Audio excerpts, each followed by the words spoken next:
अस्सलाम वालेकुम स्टूडेंट्स, आज हमारा लेक्चर नंबर 24 है और आज के हमारे ऑब्जेक्टिव्स ये हैं कि हम प्रीवियस लेक्चर की सबसे पहले रिवीजन करेंगे और उसके बाद हम उसको आगे प्रोसीड करेंगे। लास्ट लेक्चर में हमने चैप्टर नंबर 12 स्टार्ट किया था, जिसमें हमने यूज़र इंटरफेस जो कि ग्राफिकल यूज़र इंटरफेस है उसका हम किस तरीके से एनालिसिस करेंगे और उसको किस तरीके से डिज़ाइन करेंगे। तो लास्ट लेक्चर में हमने जो चीज़ें डिस्कस की थी, सबसे पहले हमने उसका बैकग्राउंड डिस्कस किया था कि जब हम ग्राफिकल यूज़र इंटरफेस की बात करते हैं तो फौरी तौर पे माइंड में ये आता है कि ग्राफिकल यूज़र इंटरफेस जिससे एक आम यूज़र जो है वो अपने कंप्यूटर के साथ इंटरेक्ट करता है, उसको ग्राफिकल यूज़र इंटरफेस कहते हैं। लेकिन इसके अलावा भी इंटरफेसेस होते हैं, जैसे सॉफ्टवेयर के दो कंपोनेंट्स के दरमियान जब उन्होंने कम्युनिकेट करना होता है तो वो थ्रू इंटरफेसेस के करते हैं। इसके अलावा अगर सॉफ्टवेयर का जो है अगर आपका एक सॉफ्टवेयर है वो एक एक्सटर्नल एंटिटी एक सिस्टम के साथ इंटरेक्ट करता है तो वो भी किसी थ्रू इंटरफेस के ही करता है। जैसे आपका सॉफ्टवेयर है, एक सेल्स का सॉफ्टवेयर है और उसने सेल्स में अगर ओवर द नेटवर्क हमने डेबिट कार्ड के थ्रू या क्रेडिट कार्ड के थ्रू जो है अगर हमने पेमेंट करनी है तो वो किसी एक्सटर्नल सिस्टम के साथ थ्रू इंटरफेस के ही कनेक्ट होता है। तो ये एक और टाइप का इंटरफेस है। लास्ट टाइम हमने ये भी डिस्कस किया था कि स्पाइरल प्रोसेस होता है जब हम किसी भी ग्राफिकल यूज़र इंटरफेस की बात करते हैं। तो स्पाइरल प्रोसेस एक ऐसा प्रोसेस होता है जो हम बार बार एक ही चीज़ को रिफ़ाइन करते जाते हैं, बार बार उसको देखते हैं, उसको उसमें से नई चीज़ें आती जाती हैं, हो सकता है पुरानी चीज़ें हमें एलिमिनेट करनी पड़ें। तो ये एक स्पाइरल प्रोसेस के थ्रू हम जो है ग्राफिकल यूज़र इंटरफेस जो है वो बनाते हैं। इसके अलावा हमने कुछ गोल्डन रूल्स का भी हमने डिस्कशन की थी। गोल्डन रूल्स ये के हैं कि सबसे पहले है place the user in control, कि आपने ग्राफिकल यूज़र इतने अच्छे तरीके से बनाना है कि यूज़र को फुल कंट्रोल हो जाए। जैसे लास्ट टाइम हमने एक स्पेलिंग चेकिंग की एग्जांपल दी कि विदिन 1 और 2 क्लिक्स के बाद वो जो है वो अपनी डिज़ायर इंफॉर्मेशन तक चला जाए, तो इससे यूज़र ये फ़ील करता है कि उसको जो है वो फुली कमांड है उस सिस्टम के ऊपर। इसी तरह हमने कीबोर्ड की बात की थी कि जो कमांड्स हम कीबोर्ड के थ्रू देंगे वही कमांड्स हम माउस के साथ भी जो है उसकी फैसिलिटी प्रोवाइड करेंगे कि सारे यूज़र्स जो है होते हैं वो कीबोर्ड के साथ कंफर्टेबल फ़ील नहीं करते। स्पेशली ऐसे पर्सन्स जो कि लेमैन होते हैं वो कीबोर्ड के साथ ज़्यादा कंफर्टेबल फ़ील नहीं करते, वो ज़्यादा माउस के साथ जो है वो कंफर्टेबल फ़ील करते हैं। और कुछ उसमें से ऐसे भी यूज़र्स होते हैं जो माउस के साथ भी इतना कंफर्टेबल फ़ील नहीं करते, जस्ट वो वॉइस के थ्रू सारी चीज़ें जो है वो करवाना चाहते हैं। तो इसके अलावा हमें जो है एक और चीज़ का ख़्याल रखना पड़ेगा कि कोई भी जो ऑप्शन होती है, अगर हम गलती से अगर किसी ऑप्शन को चूज़ कर लें तो हमारे पास ये फैसिलिटी अवेलेबल होनी चाहिए कि हम जो है उसको अनडू कर सकें।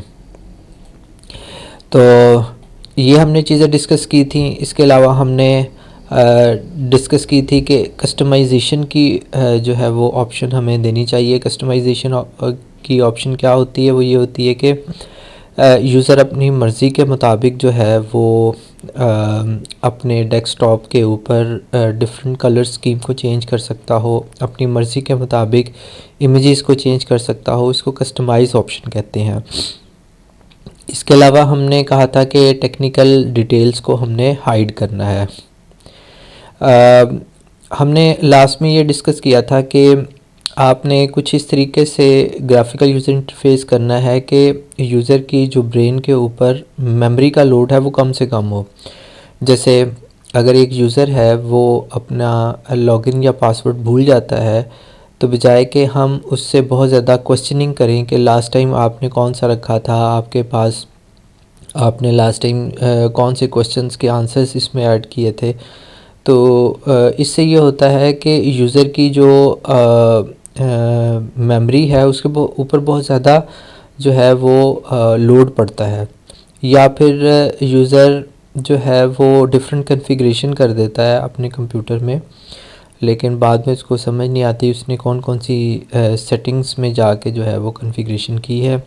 तो उसके लिए हमें मीनिंगफुल डिफ़ॉल्ट्स जो है वो हमने डिस्कस किया था कि आपके पास एक ऑप्शन होनी चाहिए कि अगर वो कॉन्फ़िगरेशन कर भी लेता है तो उस ऑप्शन के चूज़ करने के बाद जितनी भी सेटिंग्स होती हैं वो रिवर्स हो जाएं।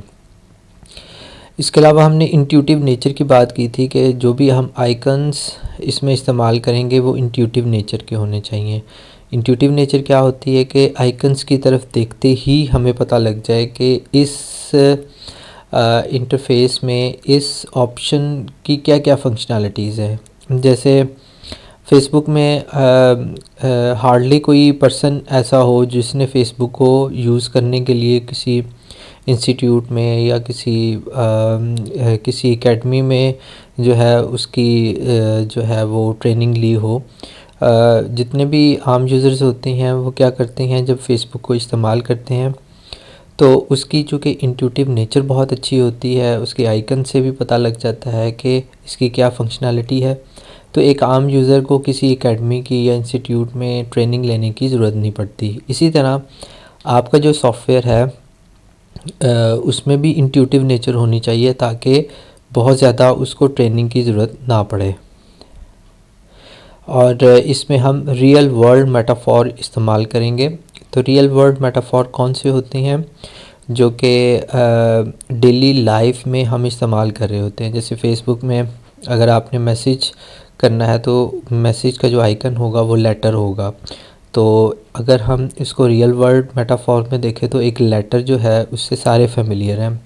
वही चीज़ जो है ग्राफिकल यूज़र इंटरफेस में इंटीग्रेट कर दी गई ताकि आम यूज़र जो है वो आसानी से उसको पता लग जाए कि यहाँ से ईमेल जो है वो सेंड करनी है।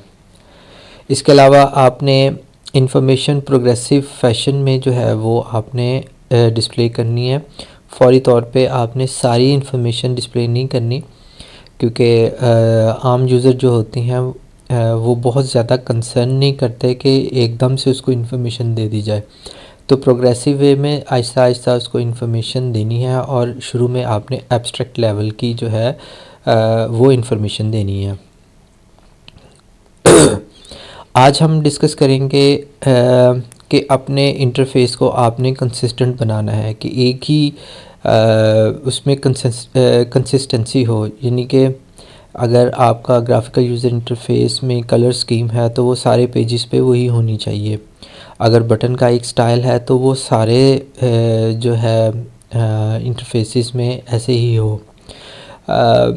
अमूमन ज़्यादातर तो सॉफ्टवेयर्स में ऐसे ही होना चाहिए, लेकिन कुछ जो फैशन डिज़ाइन से रिलेटेड सॉफ्टवेयर्स होती हैं हो सकता है वहाँ पर ये थोड़ी सी स्कीम डिफरेंट हो जाए। कंसिस्टेंसी की बजाय वो डिफरेंस जो है वो स्टाइल इंट्रोड्यूस करवाना चाहें तो वहाँ पर तो एप्लीकेबल नहीं होगी, लेकिन बाकी सारे सॉफ्टवेयर्स में जो है वो एप्लीकेबल होगी।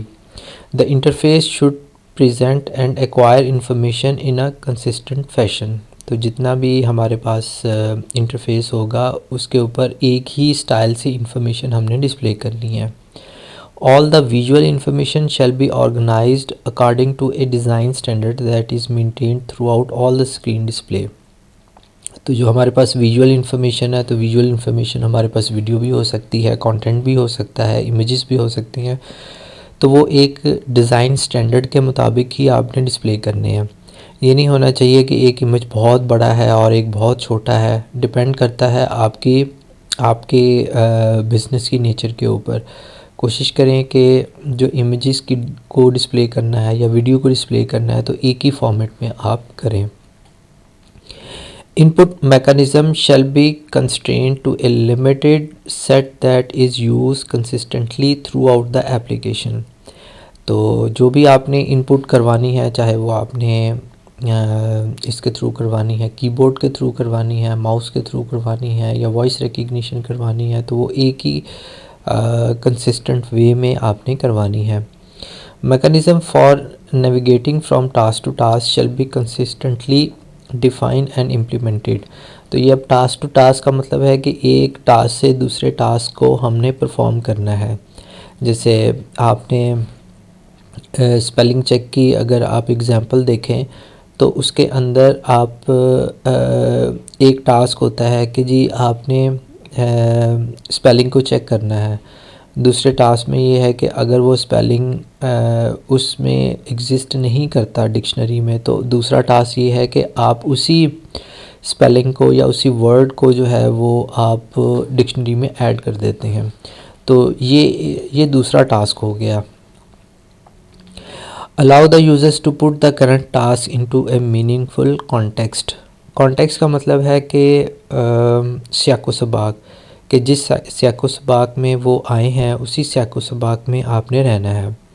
The interface shell provide the indicators, window titles, consistent colors coding that enable the users to know that the context of the work at hand.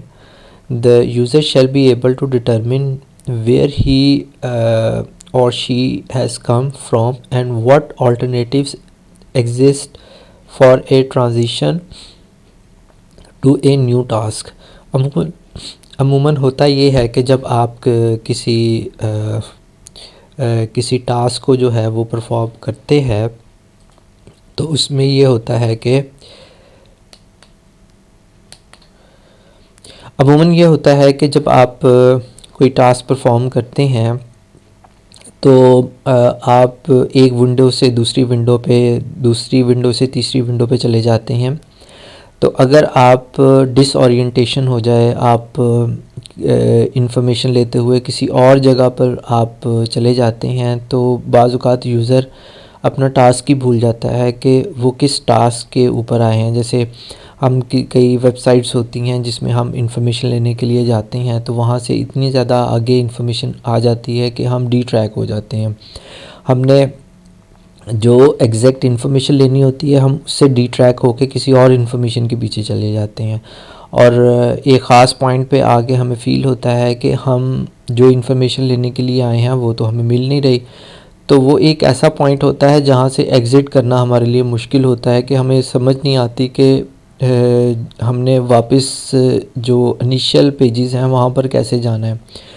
तो आपने जो है ग्राफिकल यूज़र इंटरफेस इस तरीके से करना है कि अगर यूज़र जो है डिसओरिएंटेशन अगर उसकी हो जाती है, वो कहीं से कहीं निकल जाता है, तो आपने मीनिंगफुल एग्ज़िट भी देना है। मतलब आपने होम का कोई आइकन है वो डिस्प्ले कर देना है ताकि वो होम को क्लिक करे तो और वो इनिशियल पोजीशन में आ जाए।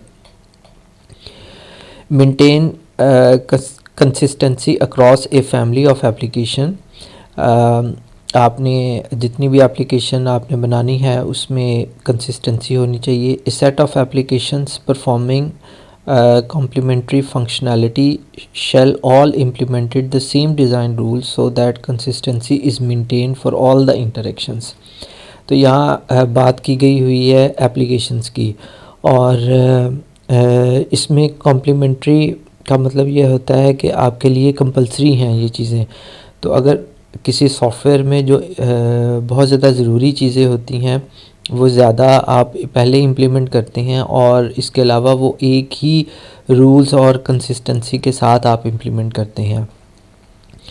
If the past interactive models have created user expectation, don't make changes unless there is a compelling reason to do so. तो अगर आपके पास कोई पास्ट में कोई ग्राफिकल यूज़र इंटरफेस है तो उससे अगर आपको अच्छा रिज़ल्ट मिल रहा है तो आपने जो है उसको चेंज नहीं करना अनटिल अनलेस कि आप के पास बहुत ज़्यादा उसकी रीज़न हो। फॉर एग्ज़ाम्पल मैं आपको विंडोज़ की एग्ज़ाम्पल देता हूँ। विंडोज़ में जब विंडो विस्टा के बाद विंडो 8 इंट्रोड्यूस करवाई गई तो स्टार्ट का बटन ही ख़त्म कर दिया गया। तो अगर हम कर्सर को राइट साइड पे लेके जाते थे तो तभी जो है वो स्टार्ट का बटन बाहर आता था। तो इवन के मेरे जैसा भी आईटी लिटरेट पर्सन जो है वो भी बार बार जो है वो स्टार्ट के बटन में जाता था ताकि मेन्यू की तरफ जाए। तो एक लेमैन के लिए कितनी बड़ी मुश्किल होती होगी। तो माइक्रोसॉफ्ट को रियलाइज़ हुआ कि ये जो हमने चेंजिंग की है वो कोई इतनी ज़्यादा अच्छी चेंजिंग नहीं है, तो फिर उन्होंने विंडो 8.1 इंट्रोड्यूस करवाई गई, जिसमें राइट साइड का जो मेन्यू था उसके साथ साथ लेफ़्ट साइड का मेन्यू जो था वो भी जो है वो रीस्टोर कर दिया गया। तो अब आपके पास दो मेन्यूज़ हो गए, राइट साइड पे भी मेन्यू था, लेफ़्ट साइड पे भी मेन्यू था। तो इससे ये पता लगता है कि अगर आपके पास पहले से कोई अच्छा मॉडल है जिससे यूज़र का एक्सपीरियंस बहुत अच्छा है, तो आपने उसको चेंज नहीं करना, उसी को कंटिन्यू करना है या उसमें फंक्शनैलिटीज़ को ऐड कर देना है। Once a particular interactive sequence has been de facto standard, the application shall continue this expectation in every part of its functionality। तो डी फैक्टो स्टैंडर्ड कौन से होते हैं? जैसे आप कंट्रोल सी करते हैं और कंट्रोल वी करते हैं, कंट्रोल सी से कॉपी हो जाती है, कंट्रोल वी से आप उसको जो है पेस्ट कर देते हैं, इसी तरह कंट्रोल जी से जो है वो आप उसको अंडू कर देते हैं। तो ये एक डी फैक्टो स्टैंडर्ड्स हैं। तो आपने जब भी अपने ग्राफिकल यूज़र इंटरफेस को डिज़ाइन करना है तो आपने डी फैक्टो स्टैंडर्ड्स जो हैं उनको आपने ज़रूर मेंटेन रखना है, उनको आपने अपनी एप्लीकेशन में इम्प्लीमेंट करना है। रिकनसाइलिंग 4 डिफरेंट मॉडल्स, तो हमारे पास जो है वो 4 डिफरेंट मॉडल्स हैं। 4 different models comes into play when a user interface is analyzed and designed। तो सबसे पहले आ जाता है यूज़र प्रोफाइल मॉडल कि आपने जो है किन यूज़र्स के लिए जो है वो अपनी एप्लीकेशंस या सॉफ्टवेयर डेवलप करना है, उनकी क्या क्वालिफ़िकेशन है। Establish by a human engineer और सॉफ्टवेयर इंजीनियर, तो ये आपने जो है इस्टेब्लिश करना है एक ह्यूमन इंजीनियर या सॉफ्टवेयर इंजीनियर के through. Design model created by a software engineer, तो डिज़ाइन मॉडल जो है वो एक सॉफ्टवेयर इंजीनियर जो है वो इम्प्लीमेंट करता है। Implementation model created by the software implementers, तो यहाँ पर डिफरेंट पर्सनस की बात की गई हुई है कि कौन सा मॉडल कौन सा पर्सन जो है वो इम्प्लीमेंट करेगा। Users mental model developed by the user when interacting with the application, तो users mental model basically user ही डेवलप करता है जब हम उसको सिस्टम जो है वो वैलिडेट करते हैं। The role of the interface designer is to reconcile these differences and drive a consistent representation of the interface। तो एक डिज़ाइनर का जो है यहाँ पर जो मेन ऑब्जेक्टिव होता है कि ये जितने भी मॉडल्स होते हैं उसको रिकंसाइल कर दे, एक कंसिस्टेंट वे में जो है दोबारा से उसको इंटीग्रेट कर दे। तो सबसे पहले आ जाती है यूज़र प्रोफाइल की बात आ जाती है। Establish the profile of the end user of the system based on age, gender, physical abilities, education, culture और ethnic background, motivation, goals and personality। तो ये जितने भी मैंने पैरामीटर्स बताए हैं इसकी बेस पे आपको अपने जो है यूज़र का प्रोफाइल जो है वो इस्टेब्लिश करना होता है कि किस किस्म के यूज़र आपके सिस्टम को इस्तेमाल करेंगे। Consider synthetic knowledge of the user, synthetic knowledge के आपका जो यूज़र है वो कितने अच्छे तरीके से सिंटेक्स को समझ सकता है। सिंटेक्स मीन आप जो लिखते हैं वो कितने अच्छे तरीके से वो उसको वो अंडरस्टैंड कर लेता है। The mechanics of the interaction that are required to use the interface effectively, तो आपके जो एंड यूज़र हैं वो कितने अच्छे तरीके से आपके इंटरफेस को इस्तेमाल कर सकते हैं सिंटेक्स को देखते हुए, एक टेक्स्ट को देखते हुए। Consider the semantic knowledge of the user, तो सिमेंटिक नॉलेज कौन सा होता है? एक मीनिंगफुल, एक मुकम्मल, एक जब जिसमें सब्जेक्ट ऑब्जेक्ट और रिलेशन होता है उसको सिमेंटिक कहते हैं। जैसे I am going to university, तो आई जो हो गया ये सब्जेक्ट हो गया और यूनिवर्सिटी ऑब्जेक्ट हो गया, और गोइंग जो है हो गया वो उसकी जो है वो रिलेशनशिप हो गया। तो ये सब्जेक्ट ऑब्जेक्ट का जो रिलेशनशिप होता है उसको सिमेंटिक बोलते हैं। The underlying sense of the application and understanding of the function that are performed, the meaning of the input and output and objectives of the system। तो सिमेंटिक नॉलेज का मतलब ये हुआ कि क्या यूज़र आपके सिस्टम की फंक्शनैलिटी को समझ लेता है, उसको पता होता है कि क्या मैं इनपुट दूंगा और आउटपुट क्या जनरेट होगी, और ये इस सिस्टम को इस्तेमाल करते हुए उसके क्या ऑब्जेक्टिव्स हैं। अब हम यूज़र्स को डिफरेंट 3 कैटेगरीज में हम जो है वो डिवाइड कर देते हैं। Novices, no syntactic knowledge of the system, little semantic knowledge of the application, only general computer usage. तो ये कुछ ऐसे यूज़र्स होते हैं जिनका सिंथेटिक नॉलेज नहीं होता, यानी कि वो लफ्ज़ों को या सिंटेक्स को देखना उनके लिए, उनको अंडरस्टैंड करना बहुत मुश्किल होता है। थोड़ा सा सिमेंटिक नॉलेज होता है कि ये सॉफ्टवेयर क्या करता है। फॉर एग्ज़ाम्पल अगर हम बेनज़ीर इनकम की बात करें तो उसके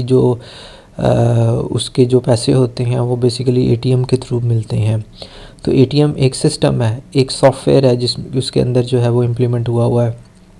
तो जब कई ऐसे यूज़र्स होते हैं जो जिनको इतनी नॉलेज नहीं होती कि ऊपर क्या टेक्स्ट लिखा हुआ है, तो वो नॉइसेस लोग होते हैं, मतलब उनमें बहुत कम नॉलेज होता है, लेकिन इतना ज़रूर नॉलेज होता है कि ये एक एटीएम है, इससे हमें पैसे मिलेंगे। तो इसको क्या कहते हैं? Semantic knowledge. Knowledgeable intermediate users, ये इंटरमीडिएट स्टूडेंट्स यानी कि प्रोफाइल के पर्सन्स होते हैं। रीज़नेबल सिमेंटिक नॉलेज, इसमें रीज़नेबल सिमेंटिक नॉलेज होता है। Low recall synthetic information to use the interface, तो इनकी जो सिंथेटिकली जो अल्फाज को समझने की जो इंफॉर्मेशन होती है वो थोड़ी होती ज़रूर है लेकिन थोड़ी होती है। तो ये इंटरमीडिएट पर्सन्स होते हैं, इसको हम इंटरमिटेंट यूज़र्स भी कहते हैं। तीसरे हो गए knowledgeable frequent users, good semantic and synthetic knowledge, power user भी इसको कहते हैं। Look for shortcuts and abbreviation models of the operations, तो ये ऐसे पर्सन्स होते हैं, इसको आप आईटी लिटरेट भी कह दें या एजुकेटेड पर्सन्स होते हैं। वो देखते ही सिस्टम को काफ़ी अच्छे तरीके से अंडरस्टैंड कर लेते हैं, फ्रीक्वेंटली इसको यूज़ करते हैं। ये पावर जो है वो यूज़र्स कहलाते हैं। तो अब आपके सामने ये डिफरेंट कैटेगरीज़ के जो है वो यूज़र्स के प्रोफाइल आ गए, और अब आपके लिए आसान हो जाएगा कि एक यूज़र के प्रोफाइल के मुताबिक जो है आप किस तरीके से जो है वो सिस्टम को करेंगे। फॉर एग्ज़ाम्पल अगर आपके यूज़र की क्वालिफ़िकेशन या प्रोफाइल बहुत कम है और उसके लिए फिर आप कीबोर्ड को कम से कम इस्तेमाल करेंगे, क्योंकि लोगों को कीबोर्ड इस्तेमाल करना नहीं आता। उसमें चूँकि बहुत ज़्यादा लेटर्स होते हैं और लेटर्स की पोजीशंस तक का नहीं पता होता कि कौन सी पोजीशन किधर है, उनके लिए बहुत मुश्किल होता है किसी भी कीबोर्ड को इस्तेमाल करना। तो उसमें आप ज़्यादातर माउस की ऑप्शन रखते हैं और माउस के थ्रू ही आप जो है वो इनपुट करवाते हैं। लेकिन अगर आप एक ऐसा सॉफ्टवेयर इम्प्लीमेंट करने जा रहे हैं जो प्रोग्रामिंग सॉफ्टवेयर है, तो जो प्रोग्रामर्स होते हैं वो माउस को इतना ज़्यादा जो है वो प्रीफर नहीं करते। तो ऐसे सॉफ्टवेयर्स में फिर हम जो सपोर्ट देंगे वो कीबोर्ड की सपोर्ट देंगे। तो इस तरीके से हम यूज़र्स के प्रोफाइल को डिवाइड करके जो है वो डिफरेंट सॉफ्टवेयर्स बनाते हैं।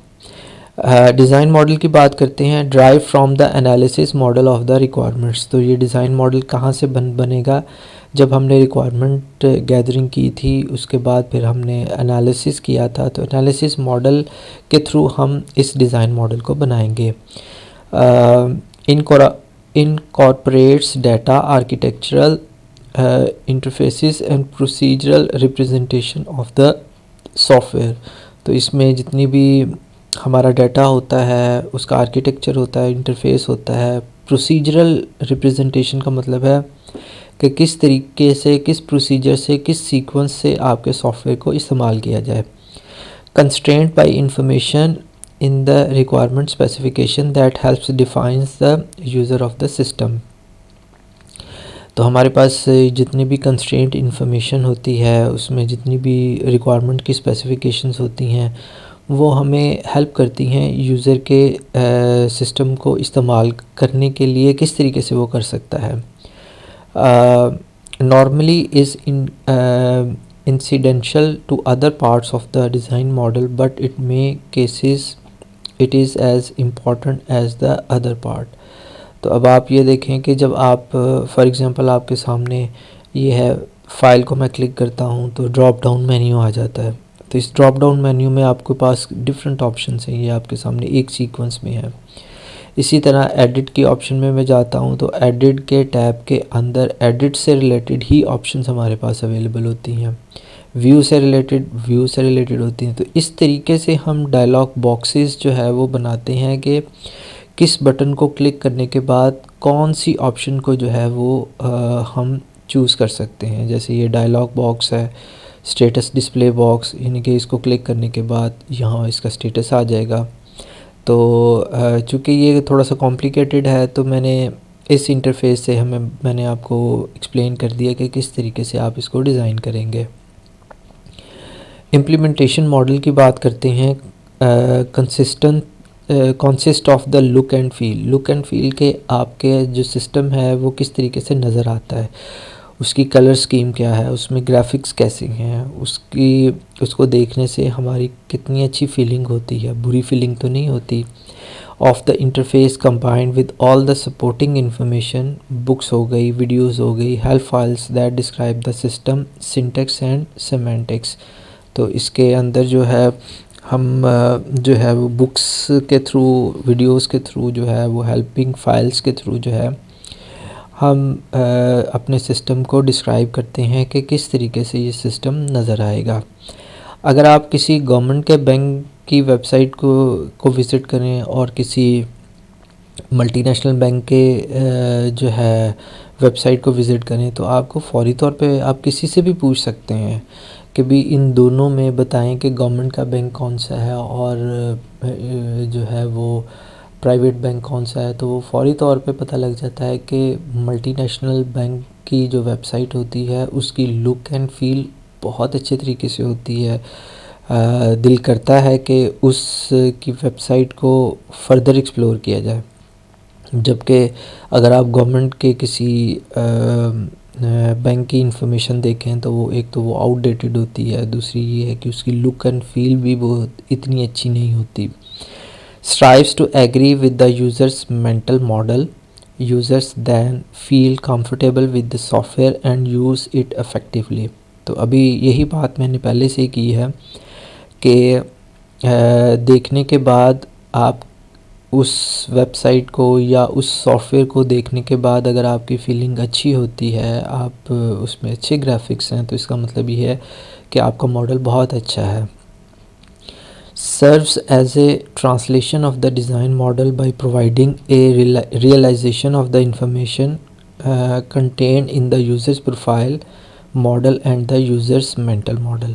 तो ये बेसिकली ये ट्रांसलेट करता है, ट्रांसलेट किस में करता है कि एक यूज़र का प्रोफाइल मॉडल को मेंटल मॉडल के अंदर जो है वो हमने जो है वो इम्प्लीमेंट करना है। क्योंकि प्रोफाइल मॉडल से हमें पता लग जाएगा कि एक यूज़र का कौन सा प्रोफाइल है और वो किस किस्म की जो है वो इंटरफेस चाहता है। फॉर एग्ज़ाम्पल अगर बच्चों के लिए कोई वेबसाइट है तो बच्चों से रिलेटेड जब अब ये क्या प्रोफाइल हो गया, बच्चों वाला प्रोफाइल हो गया कि ये एक ऐसी वेबसाइट है या सॉफ्टवेयर है जो कि बच्चों ने इस्तेमाल करना है। तो उसकी मेंटल मॉडल क्या हो गया, उसकी लुक एंड फील क्या हो गई कि उसमें डिफरेंट कार्टून्स, डिफरेंट कलर्स, ज़्यादातर कलर्स आप उसमें यूज़ करेंगे। तो इसका मतलब ये हुआ कि हमने उसके यूज़र के प्रोफाइल को हमने ट्रांसफ़र कर दिया या ट्रांसलेट कर दिया इम्प्लीमेंटेशन मॉडल के अंदर। User mental model often called the user system perception. Perception का मतलब ये होता है कि आप किसी चीज़ के बारे में क्या सोचते हैं। तो मेंटल मॉडल ये हो गया कि लुक एंड फील, आप किसी सिस्टम को देख के आप क्या फीलिंग होती है, आपकी पॉजिटिव फीलिंग होती है या नेगेटिव फीलिंग होती है। Consist of image of the system that user carry in their heads. तो यही मैंने पहले भी डिस्कस किया कि यूज़र किसी भी सिस्टम के बारे में एक इमेज क्रिएट करता है अपने ब्रेन के अंदर कि ये किस किस्म का सिस्टम होगा, उसको हम मेंटल मॉडल कहते हैं। Accuracy of the description depends upon the users profile and overall familiarity with the software in the application domain. तो जो एक्यूरेसी है उसके काम करने की जो सक्सेस रेट है वो डिपेंड करती है यूज़र प्रोफाइल के ऊपर और उस एप्लीकेशन डोमेन के ऊपर। फॉर एग्ज़ाम्पल, अगर आपके जो है यूज़र्स जिन्होंने आपके सिस्टम को इस्तेमाल करना है उसका अगर प्रोफाइल ये है कि वो मैट्रिक पास हैं और आप उस सॉफ्टवेयर में आप सपोर्ट देते हो इंग्लिश लैंग्वेज की, तो बहुत ज़्यादा चांसेस हैं कि आपका जो सिस्टम है वो इतना ज़्यादा सक्सेसफुल नहीं होगा। आल्दो कि आपने उसके अंदर बहुत अच्छी एनिमेशन भी दी होगी, लेकिन अगर आप लैंग्वेज की सपोर्ट दे दें, जैसे अगर आपके आम यूज़र मैट्रिक पास हैं तो आप अगर उर्दू की उसमें सपोर्ट दे देंगे तो आपके सिस्टम के सक्सेस के ज़्यादा चांसेस होंगे। ये क्यों चांसेस होंगे? क्योंकि आपने प्रोफाइल, उस यूज़र का प्रोफाइल जो है वो उसके मुताबिक आपने बनाया है। तो आई डू होप कि स्टूडेंट्स आपने इस लेक्चर की मदद से आपकी काफ़ी अंडरस्टैंडिंग होगी कि हमने ग्राफिकल यूज़र इंटरफेस को किस तरीके से जो है वो डिज़ाइन करना है। तो नेक्स्ट लेक्चर में हम यूज़र इंटरफेस एनालिसिस करेंगे कि वो कौन कौन सी ऐसी चीज़ें हैं जो हमने इसमें ऐड करनी है। टेक केयर, अल्लाह हाफिज़।